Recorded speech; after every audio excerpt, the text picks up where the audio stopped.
Assalamualaikum warahmatullahi wabarakatuh. Salam baku dapa sahabat Babatupa. Semoga kita senantiasa sehat dan mempesona, menikmati keseharian dengan penuh sukacita, tak kurang sesuatu apapun. Kepada yang baru menyaksikan channel ini, Babatupa mengucapkan selamat bergabung. Semoga aktivitas kita senantiasa bernilai ibadah di sisi Allah Subhanahu wa Ta'ala. Amin ya Rabbal Alamin.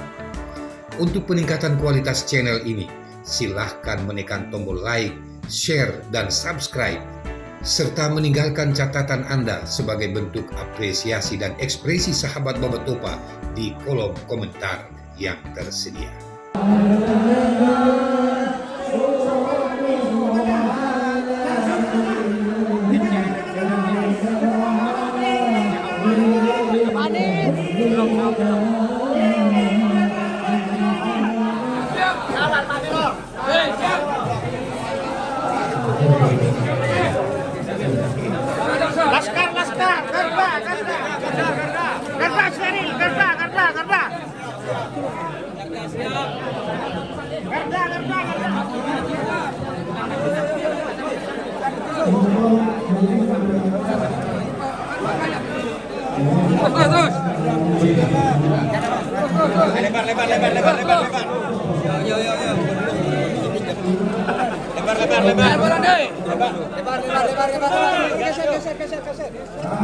Lebih tekan, Kapan kira? Pagar besi. munduran, munduran. Tahan.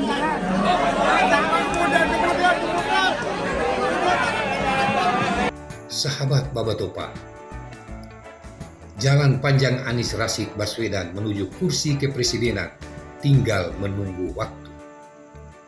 Dukungan masyarakat dan hasrat memilih calon cucu pejuang kemerdekaan pahlawan nasional Abdurrahman Baswedan ini sebagai Presiden Republik Indonesia terus menunjukkan elektabilitas yang naik. Dipastikan pemilih akan merata di setiap daerah. Kali ini Madura kembali menjadi lautan massa. Dipelopori 4 ulama besar, karismatik, berpengaruh dari keempat kabupaten di Pulau Madura itu.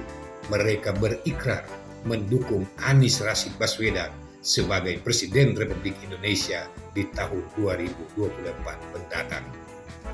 Mereka bertemu dengan bakal calon Presiden Koalisi Perubahan itu di Pondok Pesantren Al-Tariqi, Sampang, Sabtu 18 Maret 2023 ba'da salat zuhur di Masjid Pondok Pesantren siang tadi.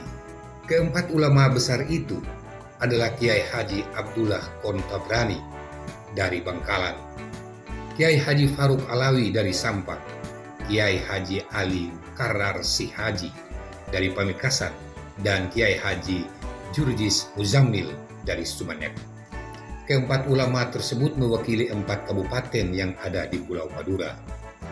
Kita harapkan sebagian besar rakyat Madura akan memastikan mendukung dan memilih Anies Baswedan, kata Ketua Humas Forum Ka'bah Membangun FKM Andrianto Andri kepada KBA News. Kita perlu memperjuangkan satu yang kelima. Kita ingin Indonesia ini bersatu. Kita ingin Indonesia punya kesetaraan kesempatan. Kita ingin Indonesia mendapatkan peluang yang sama. Siapapun lahir dimanapun punya kesempatan untuk dapat pelayanan kesehatan yang baik, pelayanan pendidikan yang baik. Tidak ada sebuah tempat yang merasakan ketimpangan yang luar biasa. Karena itu ke depan satu yang kelima adalah satu perekonomian yang berkeadilan bagi semuanya. Inilah yang sekarang kita perjuangkan. Di tahun 2024 Indonesia memasuki sebuah fase kita menentukan arah berikutnya. Arah berikutnya bukan dengan dibandingkan dengan pemerintahan sebelumnya, bukan. Bapak Ibu sekalian, kalau melihat pemilu, kawan-kawan semua, pemilu itu bukan soal meneruskan atau tidak meneruskan pemerintahan sebelumnya. Pemilu itu adalah kesempatan kita melihat kembali titik awal perjalanan sebagai negara. Bagi kita semua yang pernah punya pengalaman pramuka, yang pernah punya pengalaman pecinta alam, pasti punya pengalaman pengembaraan. Kalau mengembara satu kelompok, berangkat dari satu titik menuju ke titik yang lain. Setelah berjalan 2 jam, berhenti, buka kompas. Buka kompas, lihat di mana titik berangkat, di mana titik yang akan dituju. Apakah masih berada di dalam jalur yang benar atau jalurnya perlu ambil arus yang baru supaya bisa mencapai tujuan rencana awal ketika perjalanan ini dimulai. Jadi ketika kita berbicara 5 tahunan, itu seperti kita sama-sama bangsa. Tiap 5 tahun sekali kita berhenti, menengok ke belakang. Republik ini didirikan pertama kali untuk apa? Melindungi setiap tumpah darah Indonesia, memajukan kesejahteraan umum. Betul? Mencerdaskan kehidupan bangsa, terlibat dalam ketertiban dunia. Tengok ke depan. Apakah kita masih berada di situ? Kalau tidak, maka kita ambil jalur baru untuk menuju pada penuntasan rencana awal pendirian Republik ini. Jadi, pemilu itu bukan soal meneruskan dan tidak meneruskan 5 tahun terakhir, 10 tahun terakhir, 15 tahun terakhir. Bukan. Pemilu itu menengok kembali Republik ini itu didirikan untuk tujuan apa? Apakah kita masih ke arah sana? Ingat, kemerdekaan bukan hanya untuk menggulung kolonialisme. Kemerdekaan adalah untuk menggelar keadilan sosial dan kesejahteraan bagi semuanya. Ini tujuan kita. Dan Bapak Ibu sekalian, Republik ini didirikan oleh orang-orang yang berintegritas. Orang-orang yang tidak memperjualbelikan jabatannya dengan nilai rupiah sebesar apapun. Mereka yang tidak memperdagangkan tanda tangan, yang tidak memikirkan saya dapat apa. Tanyakan pada keluarga-keluarga di Surabaya yang anak-anaknya meninggal dalam perjuangan. Pernahkah ada dalam bayangan mereka bahwa saya kirimkan anak saya berjuang karena kelak saya akan dapat posisi di Republik ini? Tidak. Semuanya memikirkan masa depan yang lebih baik bagi semuanya. Kita harus kembalikan spirit itu di dalam penyelenggaraan pemerintahan kita. Orang-orang terpercaya, saya garis bawahi, terpercaya, bukan hanya kompeten, terpercaya. Terpercaya itu artinya apa? Minimal 3. 1, dia punya kompetensi yang baik. 2, dia punya integritas yang baik. 3, dia punya kedekatan dengan rakyatnya. 3 itu yang membuat seseorang bisa terpercaya.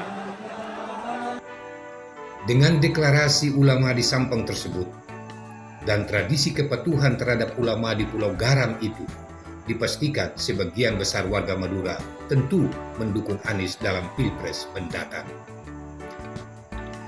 Sebelumnya, selain 4 ulama di atas, lebih dari 50 ulama Madura bertemu di Pondok Pesantren Al-Falah, Jalan Kusuma Bangsa, Kota Sampang, Rabu 8 Maret 2023 lalu. Pertemuan tersebut membahas sejumlah agenda terkait kunjungan Anies Rashid Baswedan hari ini. Sahabat Baba Topa, orang Madura terkenal sikapnya yang tegas, keras dan patuh kepada ulama. Keempat kiai dan ulama yang menandatangani undangan kegiatan ini memang adalah ulama terkenal di kabupaten masing-masing. Perlu diketahui, mengapa Anies Rashid Baswedan dan tim pemenangan fokus kepada Jawa Timur?